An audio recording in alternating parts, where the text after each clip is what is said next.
told you guys that I never miss, that I'm bringing you guys everything. I'm showing you guys everything. I'm showing you how I got to the level I'm at today. And I'm going to show you guys from bottom to top. And I'm going to document everything. So this will be episode fucking 2 of my story.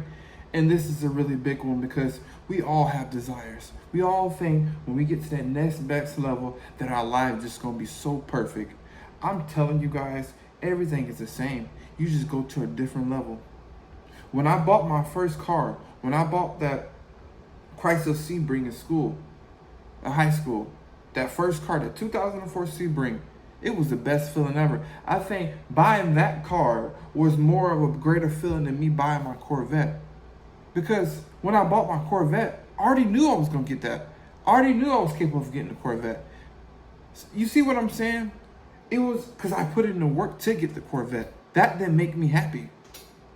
So when I bought my Chrysler Sebring, it was the greatest feeling ever. Because that was my first car. So for me to get my first car was, I had to give everything.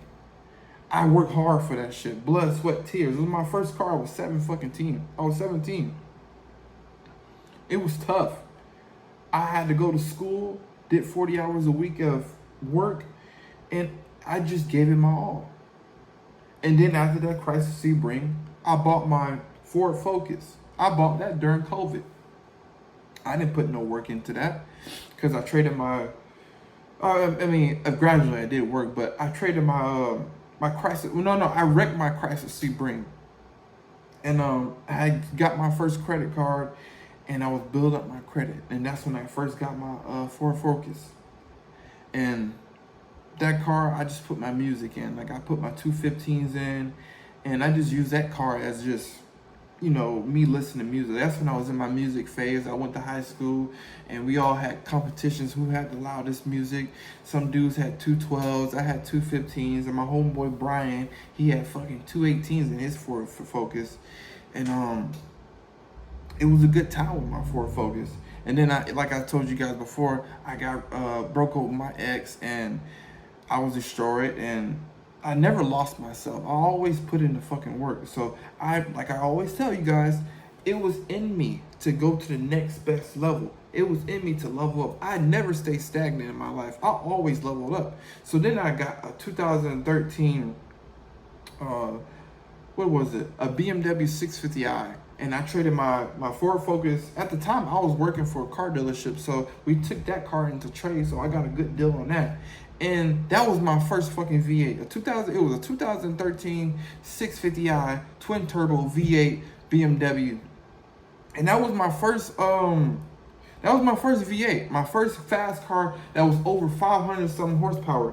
And bro, I felt like I was a man in that car. I had just broke up with my ex, and this was like a midlife crisis to me in my fucking early 20s. And bro, I felt like the fucking man.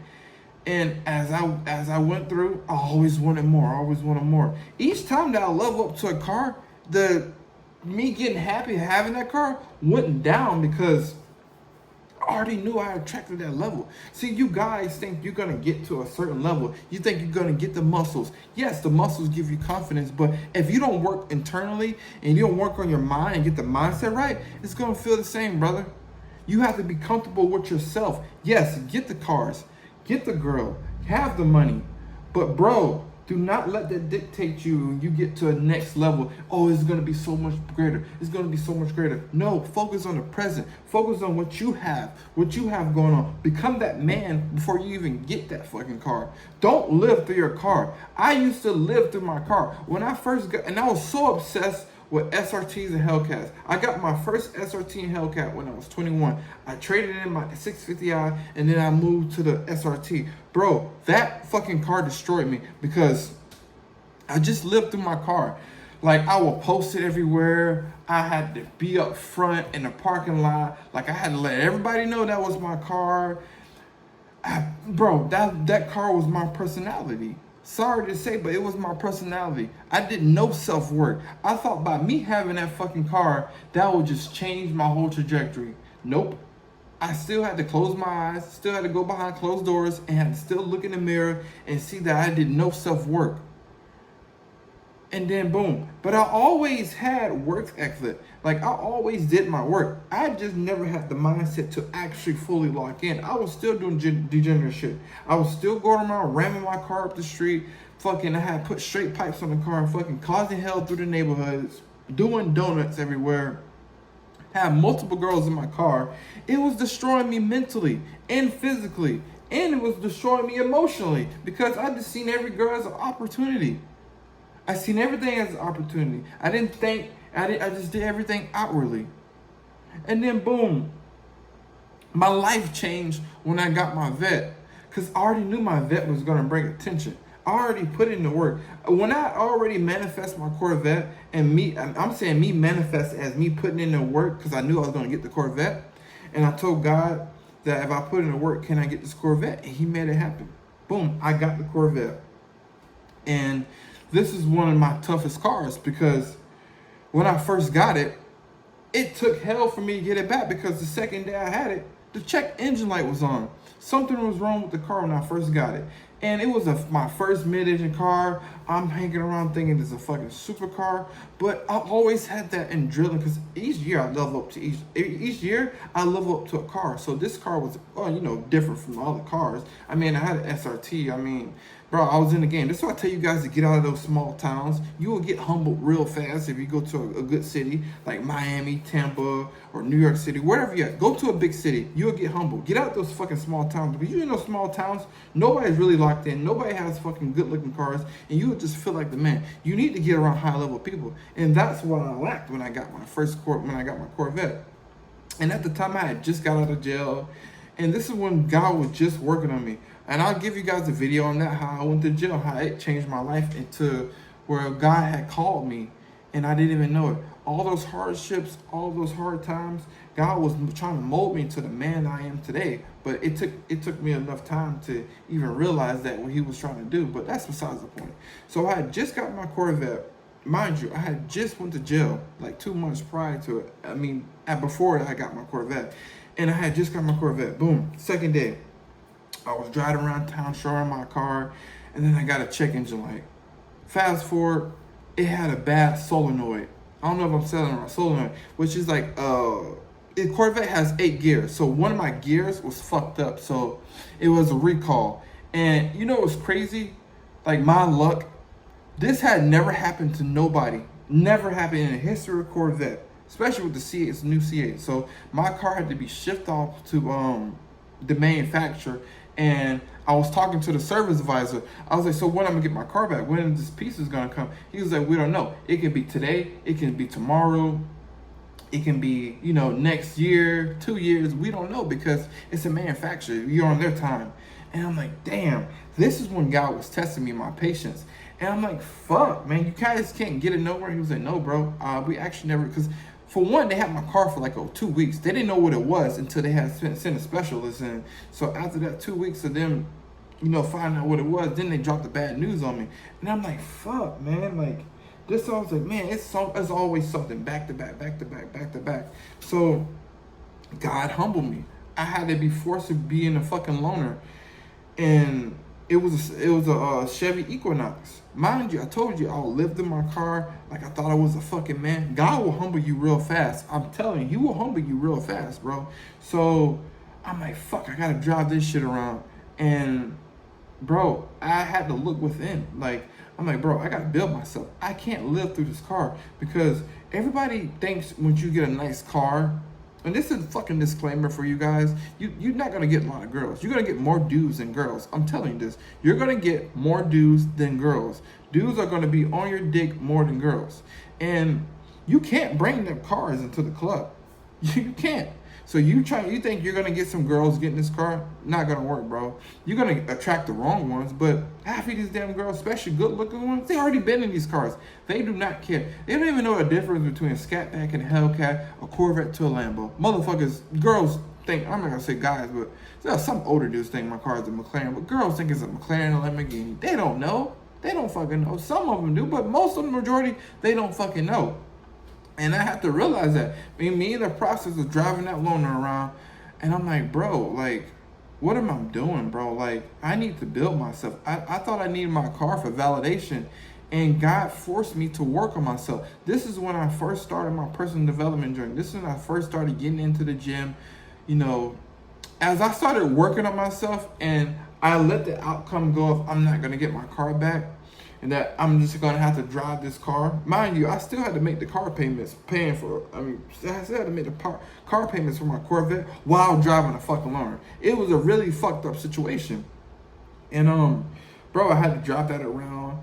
And I was like, I kept going up to the dealership every week. Is it in? Is the part in? Is the part in? And then 2 months passed. I was like, you know what, bro? I don't even care no more. Like, I started gradually let go. And this is that feeling that I'm getting right now of me becoming a millionaire, me actually making it. And all these feelings are coming back to, I'm asking God, when is it going to be my time? When is it going to be my time?